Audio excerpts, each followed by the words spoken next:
पढ़िए। ओंकारं बिंदु संयुक्तं नित्यं ध्यायन्ति योगिनः कामदं मोक्षदं चैव ओंकाराय नमो नमः। सरस्वती नमस्तुभ्यं वरदे कामरूपिणी विद्यारंभं करिष्यामि सिद्धिर्भवतु मे सदा। तो 200वीं गाथा कल हमने पढ़ी थी जी। दौसण चरण विशुद्धि अट्ठविहाजिणवरे हिम्णिद्दिट्ठा दौसण मल सोहणयं वुच्छं तं सुणः एयमणा। इसमें कोई ऐसा शब्द है जो कल हमने पढ़ा और जो नहीं समझ में आया, ऐसा कुछ है इसमें? पंडित जी जो मन के विषयों को लेकर के दृष्ट श्रुत और अनुभूत जो लिया था ना, हाँ, उसका जरा सा खुलासा करेंगे तो। उसको आगे जहाँ मन का विषय आएगा वहां लेंगे ना। हाँ? जी जी है कि नहीं? जी। ये जो सामान्य से कल बता दिया था जी जी कि मन का विषय क्या है ना? जी। मन का विषय जो है पंचेंद्रियों के जो विषय हैं, हाँ, है ना, वे ही है क्या जी मुख्यतः, है ना? जी। इसको अपन ऐसा समझे हाँ कि जैसे आपको क्रोध आता है जी ना? हाँ? जी। तो पंचेंद्रियों के विषयों से बाहर जाकर के आता है क्या? नहीं, बिल्कुल नहीं। हाँ? बस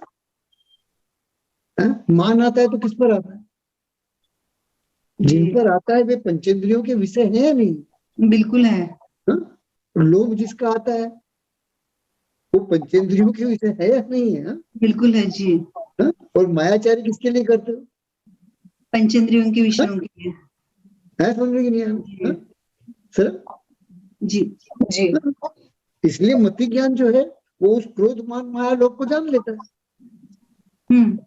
है ध्यान में कि नहीं आ रहा? क्योंकि इसके विषय होने से, पंचेंद्रियों के विषय होने बिल्कुल। से। हाँ, अथवा अनुभूत के अंदर जो है ना 5 चीजें आती है जी।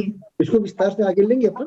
पहला स्मृति, दूसरा प्रत्यभिज्ञान, तीसरा तर्क, चौथा अनुमान, पांचवा आगम। आगम है ना? अनुभूत के अंदर ये 5 चीजें भी ली जा सकती है ना? क्योंकि ये हमारे प्रत्यक्ष जो नहीं होती है ना, इंद्रिय प्रत्यक्ष जो चीजें नहीं होती हैं उनकी अनुभूति कराता है। तो आगे विषय लेंगे। जी पंडित जी, बिल्कुल। पंडित जी, ये मतलब जो स्वाध्याय के जो 5 भेद हुए ना, वाचना, प्रक्षना, अनुप्रेक्षना, आमना और धारणा, तो जो धारणा में जाता है वही संस्कार बन के आगे जाएगा, मतलब अगर जो धारणा बिल्कुल। जो धारणा नहीं बनेगा वो नहीं जाएगा, वो नहीं जाएगा, कभी नहीं जाएगा। अच्छा, है ना? शब्द है ना, ए मना, एकाग्र चित्त होकर। एकाग्र चित्त। उस एकाग्र चित्त के साथ पढ़ने के साथ में आमना बहुत जरूरी, रटना। क्या जिसे पढ़ा है ना, उसे यदि आप रटते नहीं तो धारणा कभी नहीं बनेगी। मतलब जो वक्ता अपनी कुशलता से जितनी आपकी धारणा बना दे बना दे, है ना? अच्छा। लेकिन वो भाग, श्रुत का वो भाग, सुने हुए का वो भाग जिसे वक्ता आपकी धारणा नहीं बना पाया, उसका यदि आपने आमनाएं नहीं की, उसकी यदि आमनाएं नहीं किए तो वो भुला जाएगी। ऐसा जी। मतलब ये सम्यक वक्ता और मिथ्या वक्ता दोनों के साथ लागू होता है। मिथ्या वक्ता भी धारणा बना देता है और जो सम्यक वक्ता है वो भी धारणा बना देता है ना? लेकिन जितनी बना पाता है उतनी ही, बाकी जो प्रयास है वो किसका रहता है? श्रोता का, सुनने वाले के। 4 पाद बताए थे ना मैंने। पहला पाद गुरु देता है, दूसरा पाद शिष्य के अधीन है, शिष्य के अधीन है ना? जी। तो जो शिष्य के अधीन है वो आमना है मुख्यता से। अच्छा। चिंतन और आमना, ये 2 चीज मुख्य है। आपको जो करण लब्धि में ले जाएगी वो भी धारणा ही है। क्या ये है? ऐसा ही है, अन्य प्रकार से नहीं है। इसी प्रकार, इस प्रकार का जो संशय रहित ज्ञान हमारी धारणा बन जाती है, वो करण लब्धि में ले जाएगी। हाँ, 2 चीज का प्रयास करना चाहिए हमेशा, कि जो समझा है उसको कहना आना चाहिए, और जो समझा है उसकी धारणा बननी चाहिए। ये दो चीज महत्वपूर्ण है जी। हाँ। कई लोगों को धारणा होती है लेकिन कहने का अभ्यास नहीं होता है, इसलिए वो वस्तु तत्व का प्रतिपादन जिस प्रकार से किया जाना चाहिए उस प्रकार से नहीं कर पाते। कई ज्ञानी ऐसे मिलेंगे अपने, और कई ज्ञानी ऐसे मिलेंगे जिनका अध्ययन है ही नहीं लेकिन बोलते ऐसे हैं जैसे राजनेताओं को आप जैन मंच पे ले आओ तो हमको गदगद कर देते, क्या कर देते है कि नहीं। और ऐसा लगता है कि बस अभी अपना धर्म छोड़ के जैन धर्म ग्रहण कर ले, लेकिन कभी नहीं कर रहा। क्या कि ये जिस ढंग से जैन धर्म का गुणगान कर रहा है, यदि जैन धर्म को ये उतना ही महान मानता है जी, तो इसने जैन धर्म ग्रहण कर लेना चाहिए। नहीं कर रहा है मतलब खाली वचन, वर्ड बोले वचन। हाँ हुआ कि नहीं। हाँ है ना। इस तरह की वक्तृत्व कला, अध्ययनहीन वक्तृत्व कला और हाजिर जवाब, ये दो चीज जो है ना दूषण है। क्या अध्ययनहीन का, क्या अध्ययनहीनों का। मैं बार बार एक उदाहरण देता हूँ। एक कवि ने लिखा, करत करत अभ्यास के जड़मति हो सुजान, है ना। वैज्ञानिक सूत्र है, इसे कोई झुठला नहीं सकता है। लेकिन अध्ययनहीन जो तार्किक है, क्या हाजिर जवाब है, वो इस सूत्र को काट देता है, खंडन कर देता है कि कोयला हो न गुजरा सोमन साबुन। तो दोनों में से हमको क्या अच्छा लगेगा सुनने में? क्या कोयला, हाँ गजब काट दिया। क्या उसका मुंह दिखने रहा था, उतर गया उसका मुंह। क्या है ना, जिसने सूत्र बोला है उसका मुंह उतर गया क्या सुन करके है कि नहीं। तो अध्ययनहीन वक्तृत्व कला और अध्ययनहीन हाजिर जवाब, ये दोनों बहुत खतरनाक है जी। तो इन दोनों से जितना बच सकते उतना बचना चाहिए। अथवा आधे अध्ययन के साथ वक्तृत्व कला, वो भी हानिकारक, अभिशाप है। आधे अध्ययन के साथ हाजिर जवाबी, वो भी अभिशाप है। दोनों ही अभिशाप। मैं अक्सर कहता हूँ, शायद कहा भी होगा मैंने बहुत बार जी, कि आधा डॉक्टर क्या करेगा, मेरे मरीज को मार डालेगा। आधा इंजीनियर क्या करेगा, तो मेरा मकान कुछ की कुछ बना देगा।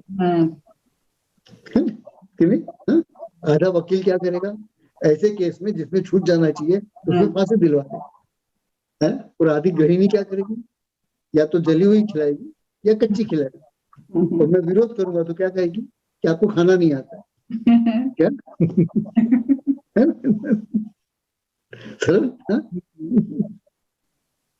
तो इनसे बचना चाहिए। और पूरे विश्व के बुद्धिजीवी इस चीज को मानते हैं। क्या पूरे विश्व, इसमें कोई विवाद नहीं। क्या कि अध्ययनहीन वक्तृत्व कला ये हानिकारक, ये अभिशाप है ना। और अध्ययनहीन हाजिर जवाब, ये अभिशाप। अथवा अधूरे अध्ययन के साथ वक्तृत्व कला, वो भी अभिशाप। और अधूरे अध्ययन के साथ हाजिर जवाब, वो भी अभिशाप। क्यों जी। उपल नाव इन्हीं की संज्ञा। क्या उपल नाव किसकी संज्ञा है? पत्थर की नौका किनकी संज्ञा है? इन्हीं की संज्ञा। ठीक है जी।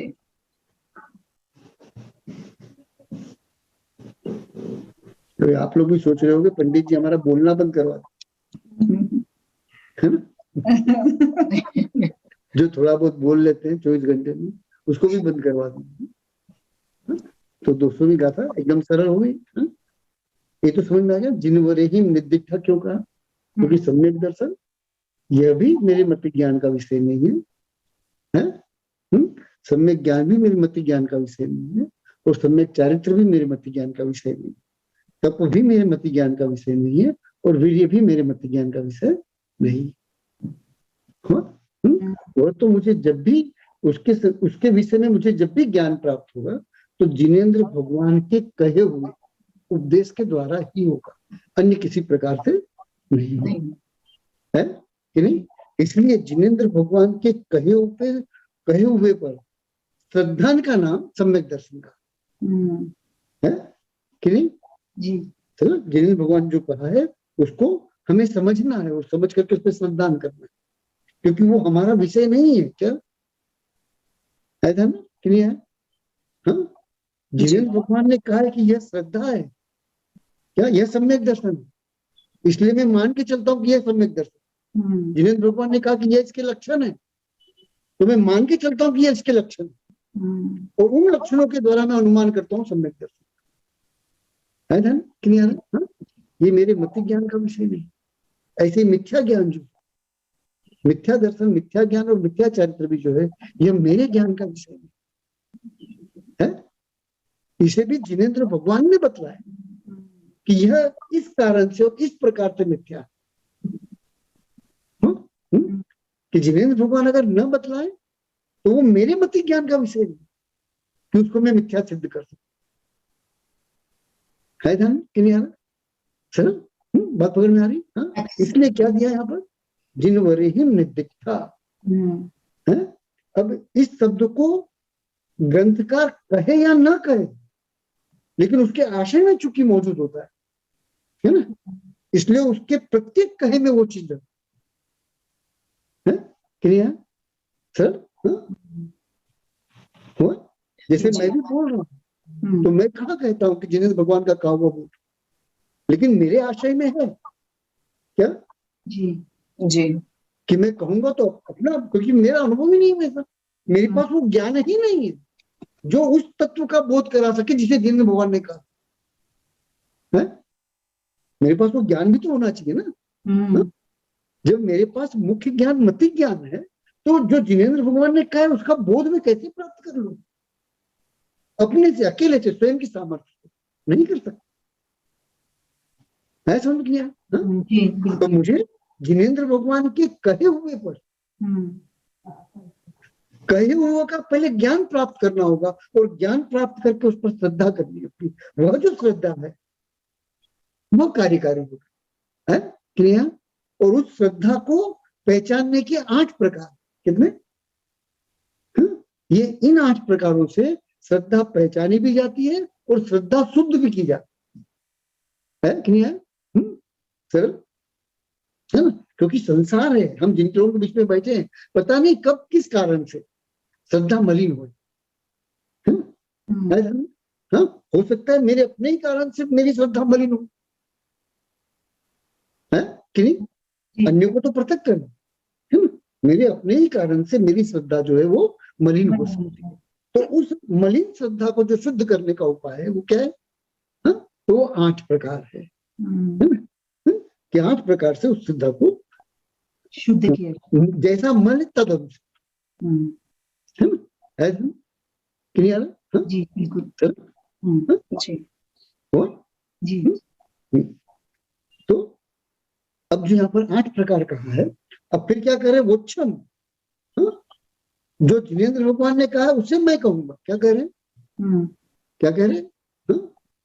इसका अर्थ क्या हुआ कि मैं अपने मन का नहीं कह रहा। मन का क्यों नहीं कह रहा हूं? क्योंकि मेरे मति ज्ञान का विषय नहीं है वो। क्या है ना? आचार्य को क्या स्वीकार कर रहे हैं? हाँ, मति ज्ञान पूर्वक होने वाले शुद्ध ज्ञान का भी वो विषय नहीं है। अकेले से, एक स्वयं से, क्या है ध्यान? उसके लिए जिनेंद्र भगवान का उपदेश अनिवार्य है, तभी मेरा शुद्ध ज्ञान जो है उस बोध को प्राप्त कर सकता है, नहीं तो नहीं कर सकता। तो कह रहे वो क्षम। अब चूंकि द्रव्य श्रुत का अभाव हो गया है, तो आचार्य भगवान के पास क्या आया? भावश्रुत आया, अर्थ आया। द्रव्य श्रुत में जिन अर्थों की परिकल्पना की गई थी वो अर्थ आए। अब उन अर्थों को शब्द संयोजना के माध्यम से, भाषा शास्त्र के अनुसार, है ना, भाषा विज्ञान के आश्रित होकर के उसे वे यहाँ पर कह रहे हैं कि नहीं? जिसको जिस भाषा में निपुणता होगी वो उस भाषा में उसे कहेगा। है ना? बात समझ में आ रही? जी पंडित जी। ठीक है जी। तो वो क्षम इसीलिए दिया यहाँ पर, क्या कि दर्शन मल के शोधन के लिए ऊपर जो विशुद्धि शब्द आया है, कौन सा शब्द है? विशुद्धि, है ना? है? तो विशुद्धि शब्द का अर्थ क्या? हाँ? तो दर्शन मल का शोधन, ये विशुद्धि शब्द का अर्थ है। हाँ? कि दर्शन दर्शन में उत्पन्न होने वाले मलों के शोधन के लिए जो 8 प्रकार 8 उपाय तीर्थंकर भगवान ने कहे, उसे मैं यहाँ कहूंगा, और उसे आप कैसे सुनो? तो एकाग्र चित्त होकर के सुनो। है? हाँ? अब ये जो एकाग्र चित्त है ना, अब आगे ये कहें या ना कहें, क्या पंचाचार, जहां जहां से पंचाचार में से जो आचार जहां से प्रारंभ हो, है ना, वहां इसको जोड़ लेना। सुना है ए मन, क्या जो मैं कह रहा हूं उसको एकाग्र चित्त होकर के सुनो, क्या तो उसको उन प्रत्येक स्थान पर हमको ग्रहण कर। सर ठीक है, तो अब 201वीं गाथा ले लें जी। मतलब जो श्रुत ज्ञान जो जिनेन्द्र भगवान ने कहा वो नहीं समझने से ही बोल देते हैं लोग कि सम्यक दर्शन केवली गम है। हाँ बिल्कुल। अच्छा। हाँ, जिस चीज के लक्षण बतलाए गए वो केवली गम में कैसे होगा? और भगवान को तो पता है ना कि मति ज्ञानी है, उसका शुद्ध ज्ञान मति ज्ञान पूर्वक है, पता है कि नहीं पता है भगवान को? तो जिन लक्षणों के द्वारा मैं सम्यक दर्शन का अनुमान कर सकता हूँ उन्हें तो कहेंगे ना। बहुत बढ़िया जी। हाँ, और इन लक्षणों में और सम्यक दर्शन में अविनाभावी संबंध है। क्या लक्षण से लक्षण है? हाँ, कि ये लक्षण होंगे तो सम्यक दर्शन होगा, ये लक्षण नहीं होंगे तो सम्यक दर्शन नहीं होगा। अन्वय व्यतिरिक्त। क्या बढ़िया है धन? हाँ जी सर जी। तो लक्ष्य से लक्षण और लक्षण से लक्ष्य स्पष्ट। हाँ स्पष्ट। केवली गम में जो कुछ भी होगा उसे कहेंगे नहीं। क्या जिन लक्षणों के द्वारा हम उनका अनुमान कर सकते हैं उन लक्षणों का हमको बोध करवाए। नियम क्या है? कि नहीं है? पांच हेतु बताए थे। स्मृति, प्रत्यभिज्ञान, तर्क, आगम, अनुमान और आगम। सर जी। तो इस चीज को हमें क्या ध्यान रखना? क्या जी। जिनका लक्षणों के द्वारा हम अनुमान कर सकते हैं उसी का बोध हमको करवाए, है ना। अनंत गुण वाली आत्मा है, उसके 8 गुण बताए, और 8 में भी जो चर्चा की वो सिर्फ 1 गुण पे की, वो चेतना गुण। उस एक चेतना गुण के 2 भेद कर दिए, दर्शन और ज्ञान, है कि नहीं सर? जी जी। उसमें से दर्शन को कुटस्थ कह दिया, है कि नहीं? और सारा की सारा बोझा किस पे डाल दिया? तो ज्ञान पे डाल दिया। आ गया ध्यान में? हाँ जी, बड़ा स्पष्ट कि नहीं? हाँ स्पष्ट जी, है ना। हाँ? और ज्ञान जो है, अब जितना भी संसार रूप परिणमन है या सिद्ध रूप परिणमन है वो ज्ञान में हो। क्या कहाँ होगा? ज्ञान के अलावा और कहीं नहीं। शायद इसके पहले भी मैंने बताया शायद, कि 8 गुण है ना। तो 8 गुण में से क्रोध रूप कौन परिणमेगा? क्या परिणमेगा? वस्तु परिणमेगा, द्रव्य परिणमेगा, प्रमेय परिणमेगा, अगौरलघुत्व बनेगा? नहीं परिणम। अमूर्तत्व परिणमेगा? नहीं। चेतना। तो चेतना गुण परिणम है ध्यान। हाँ सर सर जी, बात पकड़ में आ गई अच्छे से पंडित जी कि नहीं? बस सारा की सारा दामोदर एक चेतना, दारोमदार पूरा एक चेतना गुण पर है, कि जो कुछ भी होगा वो चेतना गुण में होगा। जो भी चीजें वेदन में आ रही है वो सब चेतना गुण है, वो सब ज्ञान हो। क्या होगा? है ध्यान में कि नहीं आ रहा? जी। हाँ, तो ज्ञान के अलावा और कुछ नहीं है। क्या है? हम जो 8 कर्म और उनकी 148 प्रकृतियों की बात करते हैं, है ना, उनमें से जितनी भी जीव विपाकी हैं वे सारे की सारी फल किसे देती हैं? तो ज्ञान को देती है। किसे देती है? हाँ, जितने भी जीव विपाकी मति ज्ञान है ना। हाँ, और उन्हीं जीव विपाकी में से 5 इंद्रियां भी है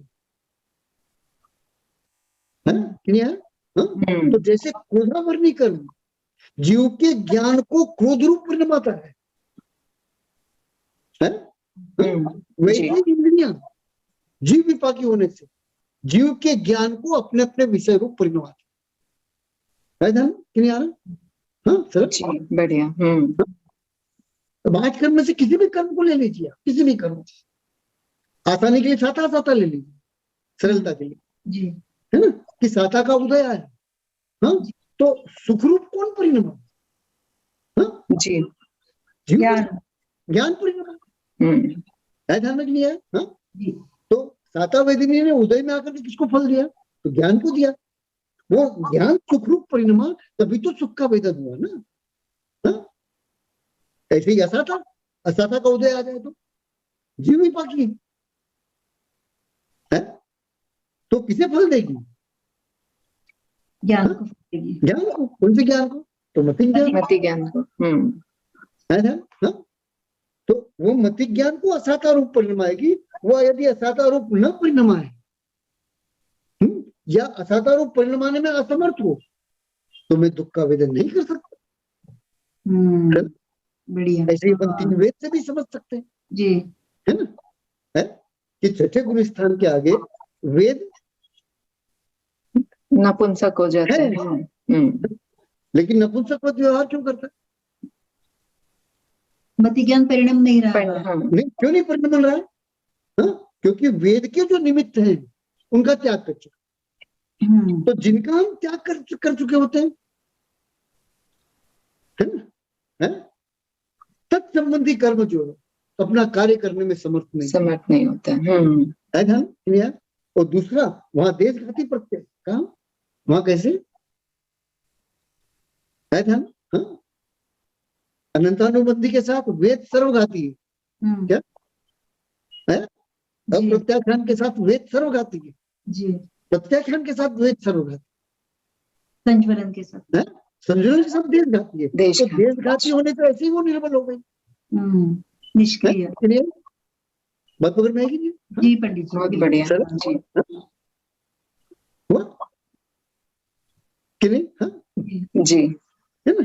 तो जिन का हम त्याग कर देते हैं तत्संबंधी कर्म उदय में आने पर भी अपना फल जो है वो ज्ञान को नहीं दे पाते। और जिनका त्याग नहीं किया, आप खुद देख लीजिए कि जिन चीज का आपने त्याग कर दिया वो खाने का मन होता है क्या? कभी नहीं। देख लीजिए, जैसे आलू और कभी स्वप्न में भी मांस खाने का मन हुआ क्या? नहीं। क्यों नहीं हुआ? बताइए, क्यों नहीं हुआ? संकल्प है ना कभी किसी बकरे को देख के क्या जीभ लपलपाई, लार छूटी? अरे क्या बढ़िया, ऐसा आया मन में? नहीं आया। यही कोई मांसाहारी देखने में तो अरे ध्यान में किया जी सर। तो व्रतों के सद्भाव में कर्म के उदय तो होते हैं, है? लेकिन जिन कर्मों के कारण कर्म अपने द्वारा किए जाने वाले कार्य को करते हैं, है? उन कर्मों का अभाव कर देने से जो कर्म है अपने द्वारा किए जाने वाले कार्य को करने में असमर्थ हो जाता है, उसको कर्म की नपुंसक अवस्था कहते हैं। समझ नहीं आ रहा? जी बात पकड़ में? जी पंडित जी बिल्कुल। हाँ, तो आपने जो त्यागा वो उस कर्म को आपने नपुंसक कर दिया। क्या? जैसे उदाहरण के लिए सम्यक दर्शन हुआ, अब स्वप्न में भी ख्याल आता है मैं जैनेतर हूं? नहीं, कभी नहीं। क्यों नहीं आता? क्यों नहीं आता? चलो उसको अलग करें, स्वप्न में भी ख्याल आता है कि मैं कांजीपंथी हूं? कभी नहीं। क्यों नहीं आता? उसको त्याग करने से संबंधी जो कर्म है वो नपुंसक है। जी इन परिणामों से उदय में ही नहीं आ पाता। क्या? सम्यक दर्शन के जो परिणाम बताए हैं कि जैनेतर के संबंध में कोई भाव नहीं होना, श्रद्धा नहीं होना, है कि नहीं? मिथ्या दर्शन, मिथ्या ज्ञान, मिथ्या चरित्र के प्रति श्रद्धा नहीं होना, मिथ्या तप के प्रति श्रद्धा नहीं होना, हुआ कि नहीं हुआ? यह भाव मिथ्या तो कर्म को उदय में ही नहीं आने देता, अनंतानुबंधी को उदय में नहीं आने है ना? कि नहीं आ रहा? सरल रचे? सर है ना? बात पकड़ में आ रहा? जी। तो मोक्ष कैसे बनता है समझ में आया? कर्मों को नपुंसक करने से मोक्ष बनता। क्या है ध्यान में? क्या तो मोक्ष मार्ग क्या है? कर्मों को नपुंसक करना या मोक्ष मार्ग, क्या है? क्लियर है? सरल? बहुत सुंदर जी। बहुत स्पष्ट, क्लियर? और सारा खेला ज्ञान, इसका ज्ञान, पूरा जो खेल वो ज्ञान का, ज्ञान के अलावा और किसी का। बस इतनी सी बात अपने को समझनी कि जो कुछ भी होगा वो कहाँ होगा? तो ज्ञान भी होगा, ज्ञान के अलावा और कहीं नहीं है। ज्ञान ही परिणाम है। तो जिन जिन चीजों का हमको वेदन होता है वे सब ज्ञानात्मक वेदन है। क्लियर है? चलो जी। और वही मैं हूं। क्या मैं कौन हूं? तो ज्ञानात्मक वेदन जो है वो मैं, उसी के द्वारा जीव पहचान में आता है कि नहीं आता? चेतना। जैसे साइंस दो प्रकार के जीव, दो प्रकार के द्रव्य कहता है, लिविंग एंड नॉन लिविंग। क्या? तो लिविंग किसे कहता है? जिसमें ज्ञानाक्षर दिखाई देता है उसी को कहता है कि नहीं है? और फिर ये मरा है कि जीवित है वो किससे पता करता है? तो अविनाभावी लक्षण से पता करता है। किससे? क्योंकि मृत व्यक्ति में ज्ञान है या नहीं ये तो पता नहीं हो सकता जी। है मृत व्यक्ति में, तो किससे पता करता है? तो अविनाभावी लक्षण से। तो अविनाभावी लक्षण क्या है? कि जीवित व्यक्ति की ही हृदय धड़कता है। क्या? जीवित व्यक्ति का ही हृदय धड़कता है कि नहीं? जी। हृदय नहीं धड़कता मतलब जीवित भी नहीं है। ये अविनाभावी लक्षण है कि नहीं है? तो हृदय की धड़कन से पता करता है, नाक पर उंगली रख के पता करता है सांस चल रही कि नहीं चल रही, नब्ज देख के पता करता है, आंखें देख के पथरा के पता करता है क्लियर है? चलो जी। ये अविनाभावी लक्षण है। किसका? क्योंकि सीधे सीधे चेतना को जानने का हमारे पास कोई उपाय नहीं है।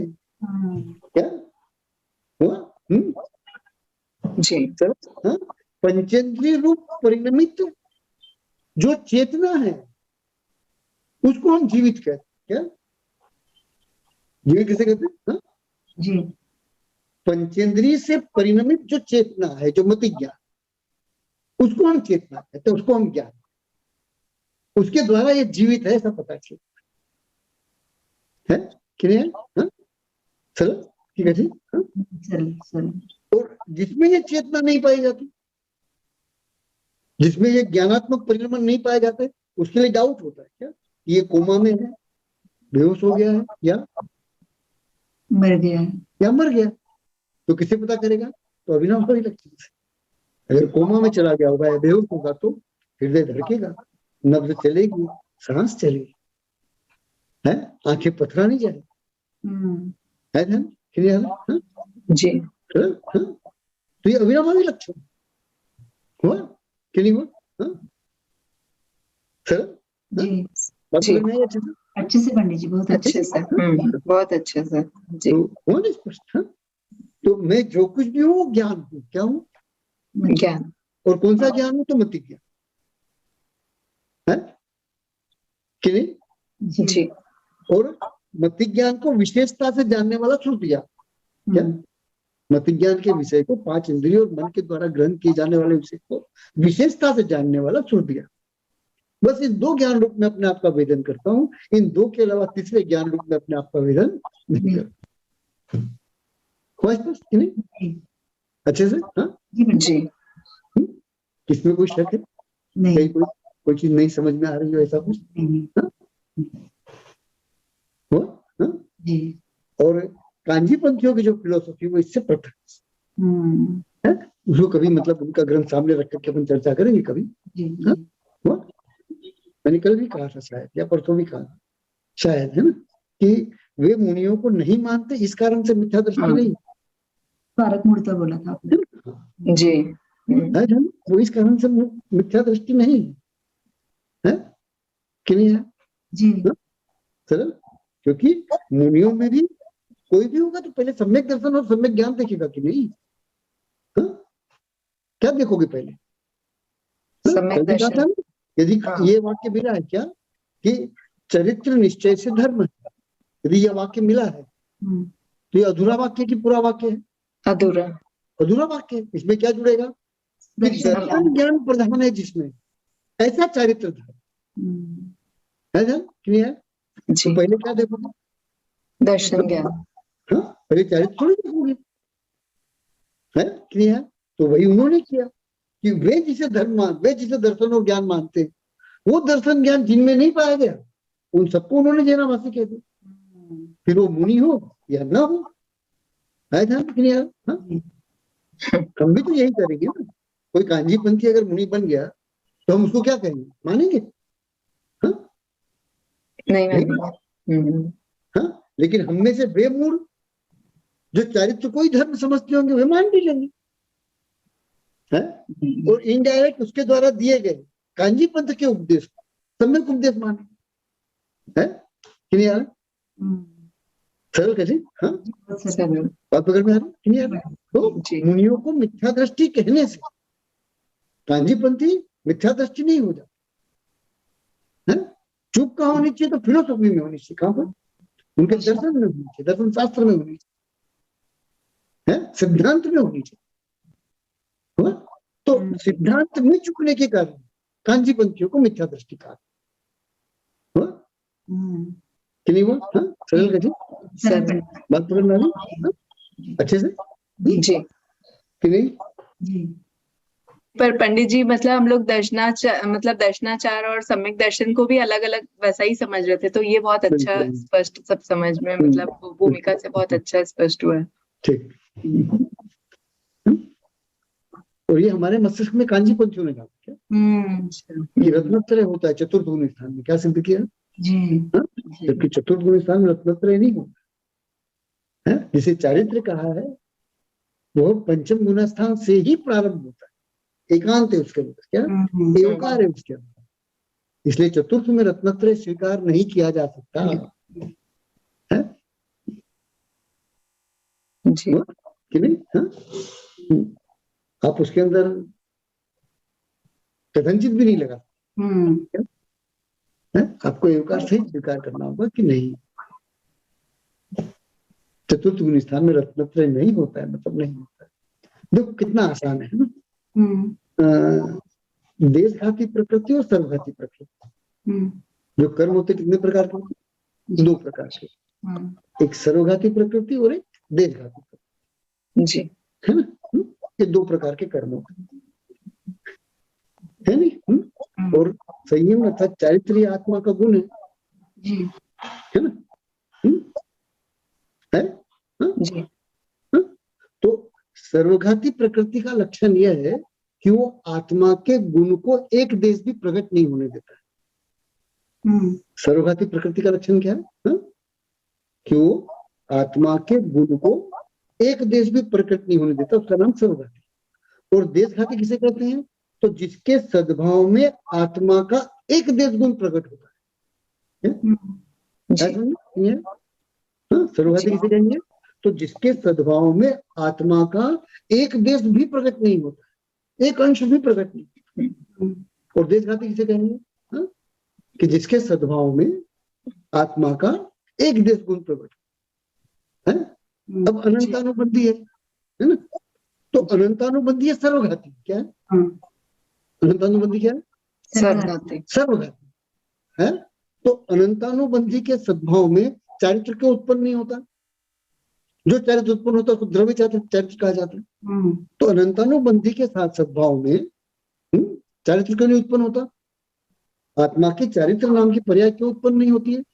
क्योंकि सर्वघाती क्या है? उसके सद्भाव में एक देश भी चारित्र प्रकट नहीं हो सकता। है समझ? जी बात बदल रहे? सरल ठीक है जी? नहीं सरल सर्वघाती, सर्वघाती का मतलब क्या हुआ? कि आत्मा के गुण को प्रकट नहीं होने देना, ये सर्वघाती का काम हुआ। और उसके साथ सारी प्रकृतियां सर्वघाती चलती क्या है?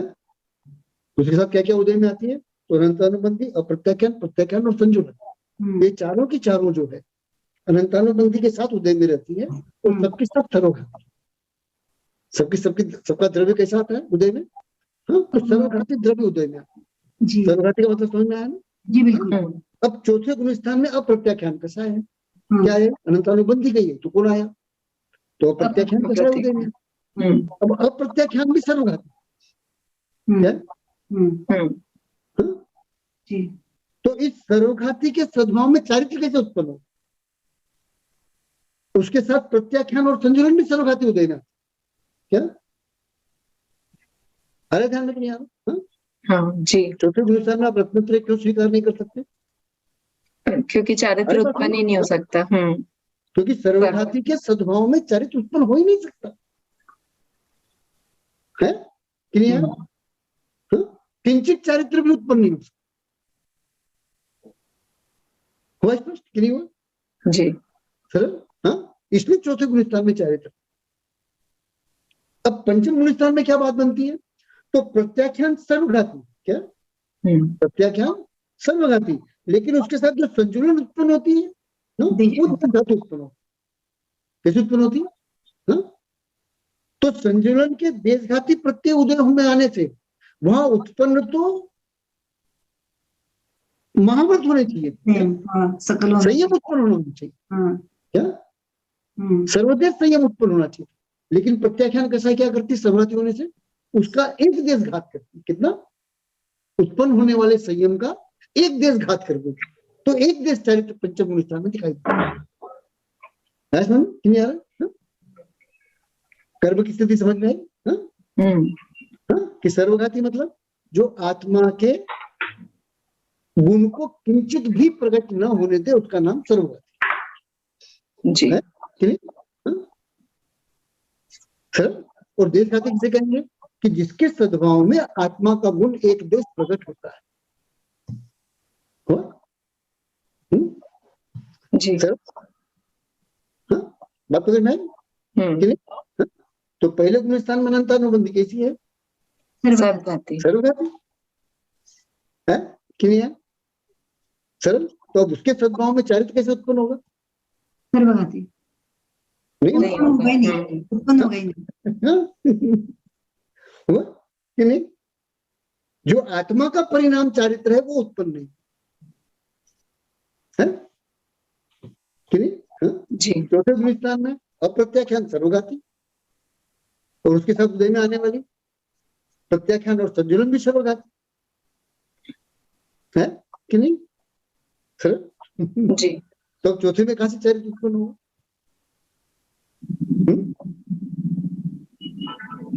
हम जितने भी चारित्रधारी बन के फेर रहे हैं चौथे गुण स्थान में, स्वयं को समय दृष्टि समझते हो तो सब द्रव्य चारित्र, किसमें है, वह भाव चारित्र है ही नहीं, आत्मा की जो चारित्र नाम की पर्याय वो वहां नहीं है, सुन बात पकड़ में आ रही, जी प्रथम गुणस्थान में जो मिथ्या गुणस्थान में जो चारित्र पाल रहे हैं वो चारित्र भास है, वो उस प्रकार हाँ, वो द्रव्य चारित्र है, क्या द्रव्य चारित्र, मतलब चतुर्थ गुणस्थान में भी जो पाल रहे वही है, वो द्रव्य चारित्र बिल्कुल है। तो चतुर्थ गुण स्थान में चारित्र स्वीकार किया ही नहीं जा सकता किसी भी अपेक्षा से, किसी भी विवक्षा से, है, क्योंकि कर्म की वो स्थिति ही नहीं बनती है जिससे चारित्र गुण को आप प्रकट कर सकते हैं कि नहीं। हाँ, यहाँ पर एक चीज और समझ लीजिए कि अनंतानुबंधी द्विस्वभाव, अनंतानुबंधी क्या है, द्विस्वभाव, मिथ्यात्व भी उत्पन्न करते और असंयम भी उत्पन्न करते हैं, ये दोनों को उत्पन्न करते। तो अनंतानुबंधी गई और अप्रत्याख्यान आया तो क्या हुआ, तो क्या हुआ, वह मिथ्यात्व वह अनंतानुबंधी जिसमें मिथ्यात्व और असंयम दोनों उत्पन्न करने की सामर्थ्य थी, है ना, इन दोनों में से अप्रत्याख्यान में सिर्फ असंयम उत्पन्न करने की सामर्थ्य, मिथ्यात्व उत्पन्न करने की सामर्थ्य नहीं है। तो अनंतानुबंधी और अप्रत्याख्यान में क्या अंतर है कि अनंतानुबंधी दोनों को उत्पन्न कर सकती है और अप्रत्याख्यान सिर्फ असंयम को उत्पन्न कर सकती है, इसलिए अप्रत्याख्यान के सद्भाव में सम्यक दर्शन और सम्यक ज्ञान बने रहते है, कि नहीं यार, बात पकड़ में नहीं, क्या अंतर हुआ, क्या हुआ, अनंतानुबंधी के जाने से क्या हुआ, चरित्र उत्पन्न नहीं हुआ, क्या उनको समझाया क्या, क्या कांजी बंतियों ने, अनंतानुबंधी गई तो कुछ तो उत्पन्न हुआ, तो क्या उत्पन्न हुआ, तो कषाय की जो मिथ्यात्व उत्पन्न करने वाली शक्ति थी उसका नाश, उसका अभाव हुआ, उसका उपशम हुआ, उसका क्षय, उसका क्षय जी, बहुत सुंदर। हाँ बात समझ में आई? हाँ कि नहीं? बिल्कुल। सरल, हाँ जी वो। लेकिन असंयम, जैसा असंयम उत्पन्न करने की शक्ति अनंतानुबंधी की थी, वैसा ही असंयम उत्पन्न करने की शक्ति अप्रत्यक्ष है। इसलिए असंयम को अंत दीपक कहा गया। क्या कहा गया? क्या कहा गया? अंत दीपक। पहले से लेकर चौथे गुण स्थान तक जो असंयम की व्याख्या है वो एक ही, भिन्न भिन्न नहीं। सर हाँ? कि जो संयम चौथे में है वही पहले में। सरल कठिन? बहुत सरल पंडित है ना? बस इसमें खाली विशेषता इतनी सी है कि तृतीय गुण स्थान का जो सम्यक मिथ्यात्व प्रकृति है ना, वो मिश्र है? वो क्या है? वो मिश्र है। और उसको जात्यंतर कहा गया, वो भी सर्वघाती। लेकिन क्या कहा गया कि जात्यंतर वो एक साथ दोनों परिणाम उत्पन्न करती है। जिनेंद्र भगवान के प्रति भी श्रद्धा उत्पन्न करती है और जैनेतरों के प्रति भी श्रद्धा उत्पन्न करती है। क्या कैसी प्रकृति है? जात्यंतर। हाँ, तो जैसे वो जात्यंतर है वैसे ही प्रत्याख्यान भी जात्यंतर है। वह संयम को सर्वदेश नाश करने में असमर्थ है। जो संयम संजुलन से उत्पन्न, संजुलन के देश घाती प्रत्यय से उत्पन्न है। बात आई पकड़ में कि नहीं? सरल कठिन?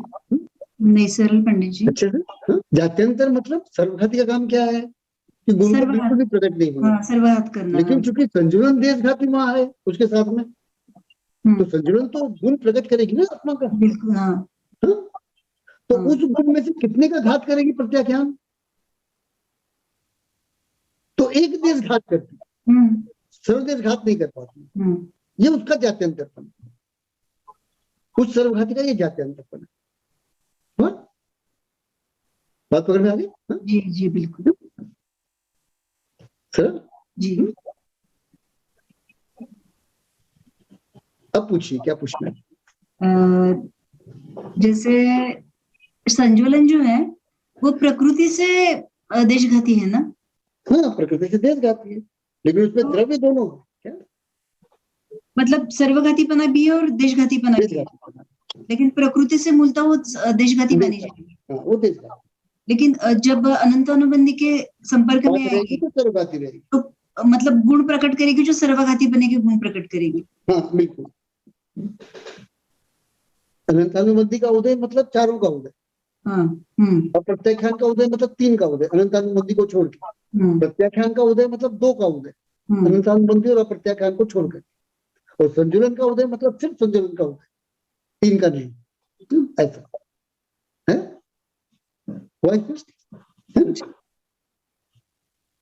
अब बताओ चौथे गुणता में चाहे स्वीकार कर सकते हो? नहीं कर सकते है ना। हाँ, और अपने को कितनी सरलता से उन्होंने बैठा दिया कांजी पंक्तियों ने। हाँ, कितनी सरलता से बैठा दिया बताओ हमारे दिमाग में। हाँ, और मुझे कितनी मेहनत करनी पड़ी। ऐसा जी। फिर छठे गुण स्थान में संजुलन उदय में आएगी। अगर ये छठे में अगर संजुलन सिर्फ है ना तो वहां पे उसका मतलब तीव्र उदय और मंद उदय ऐसा ही रहेगा या उसकी बस उतना ही। जैसे आप लोग कहते हो ना कि छठे गुण स्थान में आए तो संजुलन का तीव्र उदय, प्रमाद का उदय आ गया। फिर सातवें में गए तो आत्मा में चले गए। सब झूठ बात। क्या वेदन होता है? तो छठे गुण स्थान में संजुलन के तीव्रोदय का वेदन होता है। और सातवें में संजुलन के मंदोदय का वेदन होता है। क्या ध्यान में? कोई आत्मा वगैरह में नहीं जाता है कि नहीं आया समझ में? कि खाना खाते खाते एकदम आत्मा में चले गए, नहीं। उसमें वेदन किसका होगा? मंदोदय का, संजुलन का मंदोदय का वेदन, और कुछ नहीं है। सर बहुत सुंदर। तो आज का विषय पूरा करें। जा वाणी के ज्ञान ते सूझे लोकालोक, सो वाणी मस्तक नमो सदा देत मुधो। हे जिन वाणी भारती तो है जपो दिन रैन, जो तेरा शरणाग है सो पावे सुख चैन, सो पावे सुख चैन।